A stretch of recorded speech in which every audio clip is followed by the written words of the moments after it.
Welcome everybody, and lovely to have a group here to explore the ministry of altar servers.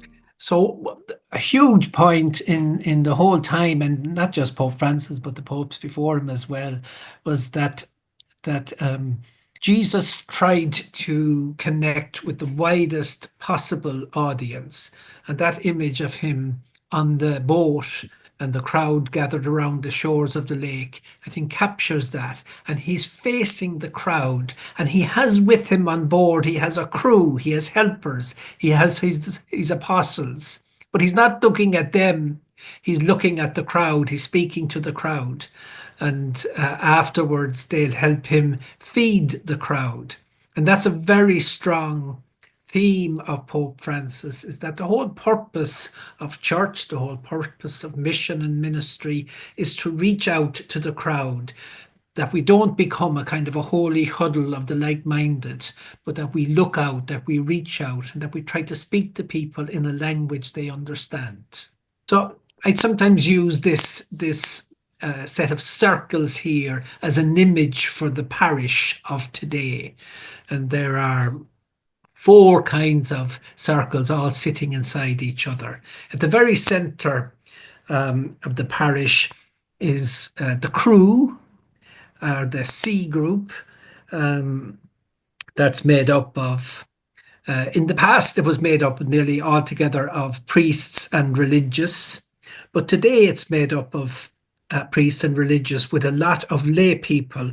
Like in that recent mapping exercise that was conducted across the diocese, it shows that there's at least 700 groups of people involved in promoting the life of the parish, in promoting mission and ministry in parishes across the diocese. Everything from parish pastoral councils to liturgy groups and so on. And one of those groups is the altar servers and those who help to organize the altar servers.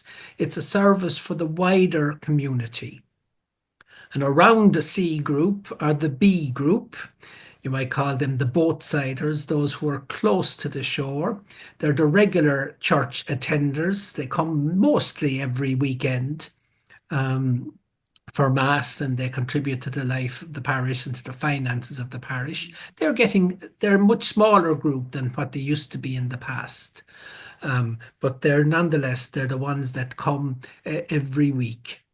And then beyond the B's, there's a group, the A group, and they're further away in terms of the regular life of the parish. But they're not gone. They're around particularly for key family moments like baptisms and weddings and funerals, first communions and confirmations and month's mind and Christmas, maybe Easter. And Pope Francis is very clear that the parish isn't just those who are involved in the C groups, nor is the parish just those in the B group who go to Mass every Sunday. The parish also includes the A group. He says they are fully part of the life of the church, and they need to be considered the same as everybody else.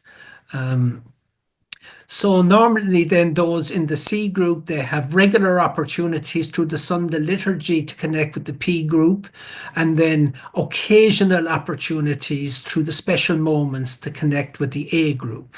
And the altar servers will be part and parcel of liturgies that connect both with the Bs and the As. And Francis sees that in today's world, the parish exists within a wider community of neighbours. These are people who may be of other religions, people of no religion. There may be people who were once part of the Catholic Church and have intentionally left. And Pope Francis would say that we need to be building relationships with the N group, working to build up a society of love. So that's Francis's broad vision.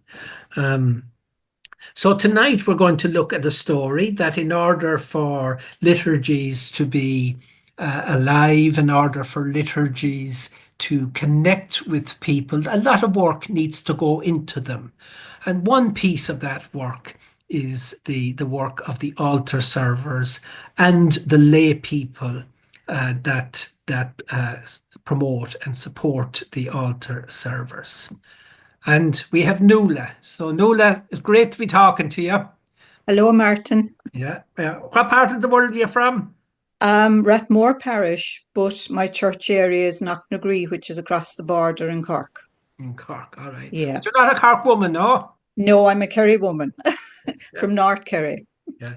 Yeah. Okay. And you're involved in your parish? I'm involved in a few different things in the parish. Yeah. Yeah. And you were one of the lay leaders that was commissioned there by the bishop there earlier in the And the year. 9th of February, there's a couple of my colleagues here tonight. Good indeed. Yeah. All right. All right, Nuala. So Nuala, we're talking about altar servers and setting them up, and you've already done it. So can you just tell us the story? Like, what did you do? How did it go for you? And we'll see what folk have to ask. Well, I suppose the first thing, the people involved in the training need to be Garda vetted and they need to do the safeguarding course. Okay. That would be the first thing. Okay. But in the spring of the year, we approach the local primary school and we ask the teacher there to inquire on our behalf as to how many children may be interested in altar serving. And once we have the names of those interested, we distribute Garda vetting invitation forms, child and guardian consent forms, and an agreement for adults working with children forms. We distribute those through the school to the parents. Okay, now can I check with you, Nuala? For the most of the parents, it'd just be permission forms, would it? Well, permission, but we get them, we try and make sure they're all Garda vetted as well, because they could be in the sacristy from time to time with the children. So it's nearly better to have that done for all the parents. Okay, and was that a Yeah. big deal? Like, did it take long, or was it very cumbersome, or what was that like? Well, the thing is, it wasn't really. It's just that sometimes the children might have forms in their bags and they forget to hand them into the school when the parents have them completed. Yeah. So you just have to give a gentle reminder Okay. to find out what has happened to the forms. All right. Okay. Yeah. Okay. All right. So the first thing you did was that those of you that were interested, ye got training from the diocese, I presume, was it? Yeah, the On child safeguarding protection, training. Well, there safeguarding. was 3 of us involved. Okay. So a Yeah. small group of 3. The thing started with a small group of 3. Yes, You got yeah. training, and did you have to apply for that training, or how did that work out? I think, well, from what I can remember, it was automatically, we were invited to do the safeguarding. I suppose I've been doing it for a few years. Mm. But yes, it was provided by the diocese. Okay, so now you had 3 people and they were trained by the diocese in safeguarding, and your next step was to connect with the school and you asked the school to ascertain. You didn't go into the school yourselves. You got the teachers to check out the kids. How Well, many were interested? the teacher of the 3rd class children, because they would be going to, the idea was they'd start their ministry in September and they'd be in 4th class by then. So you work with 4th, 5th and 6th class children. Okay, but you start with the thirds. You start with the 3rd, yeah. Mm-hmm. Yeah, okay. Yeah. So you got forms back, you got word back that so many kids were interested, and then you had to get their parents on board with the official forms. With the official forms, which we also got delivered through the school. Yeah.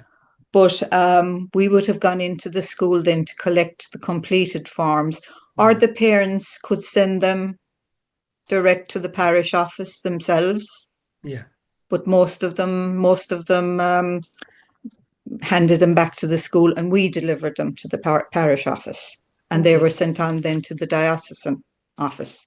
And roughly out of the class, what portion of kids would have been interested, roughly? Roughly about maybe 50-60%. Now they're small classes, maybe 9 or 10, and you'd get 5 5 annually, at least. Yeah. Okay, half the Yeah. kids. Yeah, Half the kids, yeah. All right, Yeah. Okay, so now you have parents on board and you have kids. So what did you do next?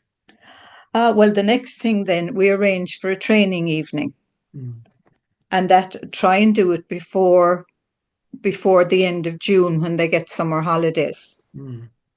And we invite the parents to join us in the church for the training evening.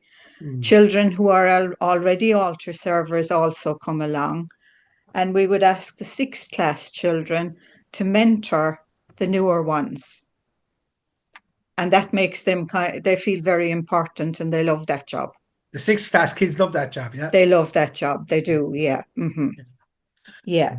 Okay. And on the evening of the training, we prepare the church. We prepare everything as if for a mass.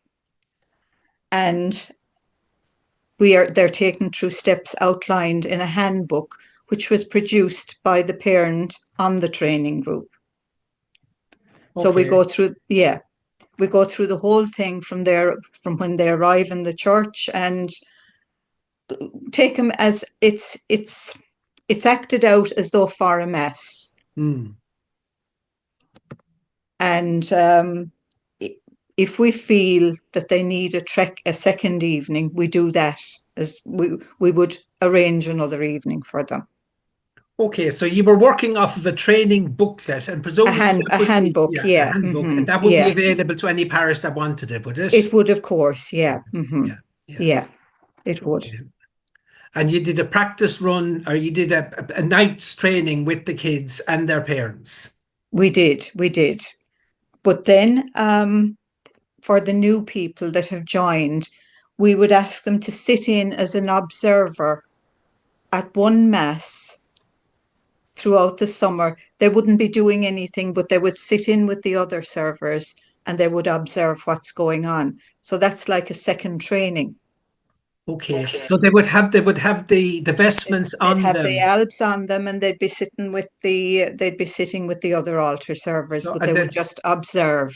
Okay, yeah. So they'd walk up the church same as the other altar servers. Yeah. They'd sit down up there and all that, yeah, but they wouldn't have to do anything. They wouldn't have to do anything. Okay. But then the rota begins in September. Okay. And at the moment we have 16 servers. So they're divided into groups of 4, and they serve one evening a month. And that rota runs for 12 months. Okay. And we also got a WhatsApp group going for the parents, so that if an altar server can't attend, they can arrange for somebody else to take their place. Okay, and they can do that between them. They don't have to go through you for that. No, they don't. Well, we're all part of the WhatsApp group. Yeah. Would we let them sort it out themselves? And it's worked very well. All right. Yeah. Okay, great. So if my child isn't available, I just put it up on screen and I say, Johnny can't come tonight. Is there anybody else can take it? Can somebody else fill in for him? And as I said, it works. It has worked very well so far. Yeah. And at our original training, we invited a couple of parents who were interested in setting up their altar server ministry as well. And they came and observed our training, and we were able to advise them on what they should do. And these were parents from other parishes, is that right? Well, no, it was from the next church area. The next church. Yeah. Okay. So they have theirs up and running now as well. Yeah. And I think that's about it, except we find that the kids get great confidence from doing this. And they're very willing and they're very eager, and they come with good humour every Saturday night. And as a treat then at Christmas, the parish priest buys selection boxes for them. And at Easter, they get Easter eggs. Very good. So, and how has it been going? Is it hard to keep going? Is it hard to keep interest up? Like, what's it like? No, it has gone very well. Because as I said, the children themselves are very interested, and you get, as I said, around the same number of volunteers every year. The first year we started with 12, but as I said, we now have 16, and I think we've had 16 running now for a couple of years. Okay, okay. So for the number that's leaving, you get the same amount coming in. Okay, okay. Yeah. So some of the kids that would have started off, that would have signed up at third class, are now sixth class kids mentoring. They're actually first year in secondary school at this stage. All right. Yeah. Yeah. Okay, okay. No, I would just say that if you are recruiting, try and recruit by May at the latest, so that all the paperwork can be done in time to have a training before the children go on holidays. Hi, Nuala. Thank you very much. Well done. Hi, Maureen. Nuala, the diocesan training, was that just for the people in your parish, or did you all go to Killarney for it, or did someone from the diocese come to you? Was it online? It was all online, Maureen, because right, it was just after COVID. Yeah. Right. So for us, we'd be starting from scratch. We've got no altar service at all in the parish, and we are keen to get this going. So we would be just registering online with the diocese, and then people could all do the course, and then that's all that they need to do. Is that right? Apart from obviously, Francis might be able to tell you more about that, because I suppose the safeguarding is done. Is it done every couple of years or something, Francis? It is done, yeah. Well, I suppose it's repeated for those who've actually been Garda vetted and they're just going through an updating. But for those who need it a first time round, there's no problem organising that.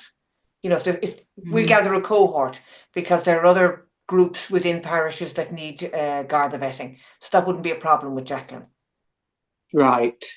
So what we do is get the Garda vetting, but the online training, the diocesan-wide, is that just a package we can download and just all watch together? Or... No, Jacqueline will bring you through it. Similar to what you would have done yourselves, Maureen, but then she'd be focusing on particularly working with children. Yeah. So some of you here have been Garda vetted, depending on your role in your parish. So I suppose the emphasis would be here on the ministry with children, as opposed to the ministry with vulnerable adults. Right, okay. So those were important questions. It's online, it's live, and it's responsive to the need or the demand. So if any parish that's here tonight wants to start altar servers, then the diocese will support you by providing the necessary training in regard to child protection. Thank you again, and excuse me, is there anything like the Guild of St Stephen, which is the organisation I'm used to coming from England, where once, they've been trained up and whatever, they're initiated into a group and they wear a medal on this. Is there any sort of graduation to say now you're a fully qualified altar server or anything like that? Do you do anything like that and say? No. No. Okay. No. And do you find, Nuala, that after, say, the first year secondary school, it's sort of that they move on and not so interested in this particular role? Or do you get some altar servers who stay on into their teens? No, generally they don't stay on, even though I have read up somewhere that they could stay on. But I think by the end of sixth class, they're ready to move on. Right, okay. Yeah. They just don't seem to... They've done it for 3 years. It would be lovely if they did stay on for another year, but they don't tend to. Carmel, do you want to come in? Yes, I would like to add to it. It's great what's happening, Nuala, and I would like to add that the young people are really eager to get involved. They are. They love doing it. They love it. Yeah. Absolutely. And I think that's the great positive thing, because we hear so much about young people not being interested. But, once they get the invitation and once they get the bit of support, and they love doing it, exactly like you said. They do. And you find that on Saturdays when they're not on duty, you might see them in the church and they are watching the others. Yes, yes, and they will Yeah. point out. They will point out. And Yeah. the other positive I have to say about that is they actually get the parents involved. They do. They the do. parents may Yeah. not have been interested before, but just because the young people are bringing them, so I think there are loads of benefits from getting the young people involved. Oh, definitely. Yeah. And I think the other opportunity, I think, which is, when the 2 years are done, or the 3 years are done by the altar servers, it would be great to see if they would like to do a small bit of reading. It's kind of, what's the next step? Yeah, sorry. We've tried that as well. How did it work? You might get one or two. Yeah. One or two, yeah. But one or two is fine. 1 or 2 is great, because once they can do it, or even just to read one of the readings, or the prayers of the faithful or something, or do it with a parent. Correct. Yeah, absolutely. We've done that, yeah. Yeah. So it's another opportunity, to a little stepping stone where if they're given the choice, that they may very well opt for it, even for 12 months again. So there are great opportunities there, I think. Yeah, just in Glendariff, they have children with special needs during the altar serving as well. And they just come in as part of the group, and it works very well because they seem to watch out for each other and help each other out. That's a good idea, Amy. And I think it's something and they sometimes stay on a bit longer. I know there's one Downs girl, and she would be second year in secondary school, but it's and she loves doing it, and she always has a smile on her face. Yeah. And the others help her. Now she can be stubborn, but it but it works. It's just, if anybody is doing it, I think they should be encouraged as well. So the 5 steps there.